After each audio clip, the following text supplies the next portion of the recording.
हर हर महादेव, जय शिव शंकर। सावन का पवित्र महीना चल रहा है। अगर आप भोलेनाथ की पूजा करते समय ये गलतियां करते हैं तो आपको महाघोर पाप का भागी बनना पड़ता है। आपको नहीं पता कि शिवलिंग पर जल चढ़ाते समय कौन सी सावधानियां करते हैं, शिव जी भगवान पर कौन सी चीज़ चढ़ानी है, कौन सी चीज़ नहीं चढ़ानी है।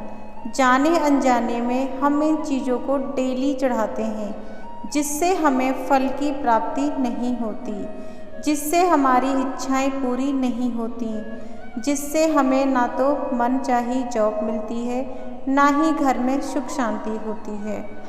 वीडियो में बने रहिए, सब कुछ बताने वाली हूँ। शिवलिंग पर जल चढ़ाते समय कौन सी सावधानियाँ रखनी चाहिए, माताओं बहनों को किस प्रकार से जल चढ़ाना चाहिए।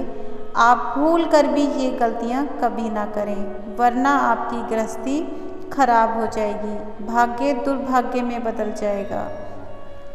शिवलिंग पर कभी भी, मैंने बहुत जगह देखा है, शंख से जल अर्पित ना करें कभी भी। जो शंख होता है उससे जल अर्पित शिवलिंग पर कभी भी ना करें।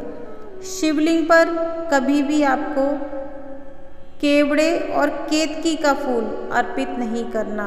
अगर आप शिवलिंग पर जाने अनजाने में केवड़े और केतकी का फूल अर्पित करते हैं, भगवान शंकर की कृपा आपको 7 जन्मों तक नहीं मिलेगी। आपका भाग्य भी दुर्भाग्य में बदल जाएगा। भगवान शंकर की पूजा में तुलसी दल का इस्तेमाल नहीं किया जाता। अगर आप शिव शंकर के ऊपर तुलसी के पत्ते अर्पित करके आते हैं तो आपका भाग्य खराब हो जाएगा। आपको भोले शंकर के प्रकोप का सामना करना पड़ेगा। भोलेनाथ को तुलसी दल बिल्कुल भी नहीं चढ़ाया जाता। शिवलिंग पर कभी भी नारियल का पानी होता है। बहुत सारे लोग बोलते हैं नारियल का पानी चढ़ाने से हमें मनचाही इच्छा प्राप्ति होती है। ये बिल्कुल गलत है। शिवलिंग पर कभी भी नारियल के पानी से शिवलिंग को नहीं नहलाना चाहिए। अभिषेक नहीं करने चाहिए भोलेनाथ का। अगर आप नारियल के पानी से भोलेनाथ का अभिषेक करते हैं, आपका कोई काम नहीं बनेगा। जो आर्थिक स्थिति पहले थी उससे भी बदतर हो जाएगी।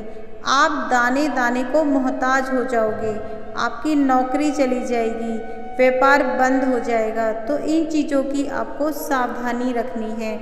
शास्त्रों में ऐसी मान्यता है, अगर नियमित रूप से शिवलिंग पर आप चावल चढ़ाते हैं, सिर्फ 5 दाने, लेकिन नियम से, हर चीज़ का नियम होता है। बिना नियम के की गई पूजा कभी सफल नहीं होती, उसका फल नहीं मिलता। आप बाद में सोचते हो मैं तो बहुत पूजा पाठ करता हूँ लेकिन फल नहीं मिलता। उसका कारण सिर्फ यही होता है, आप नियम से नहीं करते हो, नियम को तोड़ देते हो। अगर आप नियम से शिवजी भगवान पर डेली 5 दाने चावल के, वो भी साबुत, टूटे नहीं होने चाहिए, अगर आप अर्पित करते हैं, घर में सुख समृद्धि बनी रहती है। भगवान शिव शंकर का आशीर्वाद आपको मिलता रहता है। धन प्राप्ति के योग बनते रहते हैं, व्यापार खुल जाता है, आपके उन्नति के रास्ते खुल जाते हैं। सावन का महीना बहुत पवित्र है, भूल कर भी ये गलतियां ना करें। सावन के महीने में जो व्यक्तियों को शराब की लत है, मांस मदिरा की लत है, या नॉनवेज बहुत ज़्यादा खाते हैं, भूल कर भी सावन के महीने में दारू शराब को बिल्कुल ना छुएं। ये बिल्कुल अशुद्ध मानी जाती है, तामसिक भोजन में आती है। तो भूल कर भी आपको इस चीज़ का सेवन नहीं करना। अगर आप ऐसा करते हैं तो अपने साथ अपने बच्चों का भी भविष्य खराब करते हैं। सावन के महीने में अगर आप शिवलिंग पर अड़हर की दाल चढ़ाते हैं, ये विशेष इच्छा के लिए बता रही हूँ। अगर आपकी विशेष इच्छा है और वो पूरी नहीं हो रही है, पूजा कर कर के थक चुकी हो, तो ये उपाय कर लेना, आपका भाग्य और उन्नति की तरफ चलेगा।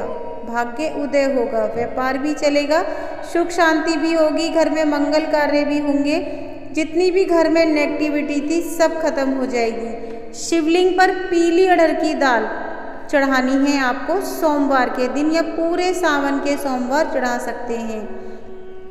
वहीं भोलेनाथ के चरणों में बैठकर आपको महामृत्युंजय मंत्र का जाप करना है। ऐसी मान्यता है अगर आप रोजाना मंत्र का जाप करते हैं तो आप आरोग्य हो जाते हैं, रोगों से मुक्त हो जाते हैं। धन आगमन के लिए शिवलिंग पर जल में अक्षत डालकर चढ़ाने से घर में धन आगमन बना रहता है, धन संपदा की कमी नहीं होती, कर्ज से मुक्ति मिल जाती है, व्यापार चलने लगता है, बच्चे भी अच्छे रास्ते पर चलते हैं। तो आप ये उपाय जरूर करें। महामृत्युंजय मंत्र का जाप अवश्य करें, रोगों से मुक्ति मिलती है, रोग आपके आसपास नहीं होते हैं, आपको इन चीज़ों से छुटकारा मिल जाता है। आपको एक और उपाय बताती हूँ, बहुत विशेष है और विशेष इच्छा के लिए करना है। आपको गन्ने की रस की धार या गन्ने का रस ले लें, एक गिलास, एक लोटा ले लें, शिवलिंग पर उसे डालें। आप गुड़ को पानी में घोलकर अर्पित कर सकते हैं, गीले गुड़ का भोग लगा सकते हैं। शिवलिंग पर अगर आप इन चीज़ों से अभिषेक करते हैं तो ये सर्वप्रिय है भोलेनाथ को गन्ने का रस। गन्ने के रस से हर सोमवार को शिवलिंग पर अभिषेक करने से आपकी 7 पीढ़ी भी बैठकर राज करती हैं। उनके घर में भी धन संपदा की कमी नहीं होती, उनके घर में कभी भी नेगेटिविटी नहीं आती, उनके काम कभी भी नहीं रुकते, सारे काम बनते चले जाते हैं। इससे उनकी वाणी मीठी होती है, अच्छी आवाज़ निकलती है, जिससे उनके शत्रु नहीं बनते। अगर आप सबसे मीठा बोलेंगे तो आपके शत्रु भी नहीं बनेंगे। जब शत्रु नहीं बनेंगे तो आपका कभी समय खराब आएगा ही नहीं। तो आप शिवजी भगवान पर इन चीज़ों को अर्पित करें। सावन के महीने में आपकी हर विघ्न बाधा कटती चली जाएगी। सावन के महीने में आपको बेलपत्र की पूजा करनी है। डेली शाम के समय गाय का घी का दीपक बेलपत्र के नीचे लगाने से आपके घर में माँ लक्ष्मी का आशीर्वाद सदैव बरसता रहता है, क्योंकि बेलपत्र के पेड़ पर माँ लक्ष्मी का वास होता है, उसके ऊपर विष्णु भगवान की असीम कृपा होती है। तो आप ये उपाय जरूर करें, आपको विशेष फल की प्राप्ति होगी। सावन का महीना बहुत पवित्र है, भूल कर भी जो गलतियाँ बताई हैं उस गलती को ना करें। बैंगन, मूली, कटहल, प्याज, लहसुन इनका सेवन नहीं करना है। तामसिक भोजन का सेवन नहीं करना, आपको बहुत ही शुद्ध शाकाहारी भोजन खाना है। सावन के महीने में सोमवार के दिन भूल कर भी नीले और काले वस्त्र धारण ना करें। मंदिर में जाएं तो हरे कलर के और लाल कलर और पीले कलर के वस्त्र ही पहने, इससे भोलेनाथ प्रसन्न होते हैं। सावन के महीने में किसी भी वार को मंदिर में एक झाड़ू दान अवश्य करके आएं। ऐसा करने से माँ लक्ष्मी की कृपा बनी रहती है। पीपल के पेड़ की पूजा सावन के महीने में डेली करें, क्योंकि पीपल के पेड़ पर सभी देवी देवता वास करते हैं, हमारे पितृ खुश होते हैं। अगर आप डेली पीपल के पेड़ पे मीठा जल अर्पित करके आते हैं, पितृ तो खुश होते ही हैं, देवी देवता भी प्रसन्न होते हैं। इससे आपका भाग्य उदय होता है, पितृदोष हो तो वो भी हट जाता है। सावन के महीने में पीपल के पेड़ की पूजा और बेलपत्र के पेड़ की पूजा सर्वोत्तम मानी गई है। सावन के महीने में खीर का भंडारा करें, एक छोटा सा भंडारा अवश्य करें। जिनके पास खाने को नहीं है उनको खाना खिलाएं, वस्त्र का दान करें, ये दान सर्वोत्तम माना जाता है। गौ सेवा करें, सावन के महीने में ये भी सर्वोत्तम मानी जाती है। कोढ़ी अपंगों की सहायता करें, ये भी भोलेनाथ को बहुत प्रिय है। नंदी बाबा को दूध अवश्य पिलाएं सावन के महीने में, वो भी गुड़ उसके अंदर घोलकर।